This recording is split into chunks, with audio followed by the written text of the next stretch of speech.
Dalawa sa pinakatamad pero epektibong paraan para mapasagot mo ang kahit sinong babae. Gawin mo pareho at kanya ka na.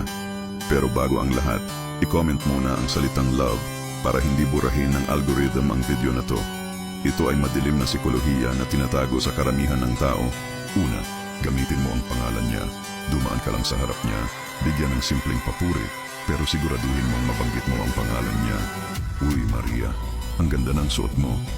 Hindi mahalaga ang papuri. Ang mahalaga ay pangalan niya. Sa psikolohiya, gusto natin ang mga taong gumagamit ng pangalan natin. Nagbibigay ito ng instant na pamilyaridad o koneksyon. Kung gwapo ka, solved na. Kung hindi, gumagana pa rin, pero baka kailangan mo ng konting tulong. Kaya i-comment mo, am I cooked? At hayaan mong ang mga komento ang humusga. At kung nagpapapansin siya na parang mailap, maniwala ka. Uuwi pa rin niya na pistok ka. Gusto mo ng patunay. Pindutin mo ang share sa kahit anong reel. Pumunta ka sa Instagram direct. Lalabas ang listahan ng mga pangalan. Gawin mo ulit, 1 o 2 beses. Kapag lumabas pangalan niya sa top 5, ibig sabihin, nanonood na siya ng content mo. Pangalawa, gamitin mo ang red-blue method. Di mo alam yon?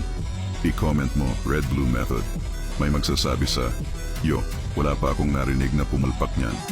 Sa katunayan, minsan masyado pa itong epektibo.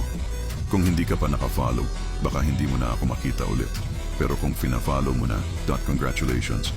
Araw-araw kang nagiging bihasa sa psikolohiya.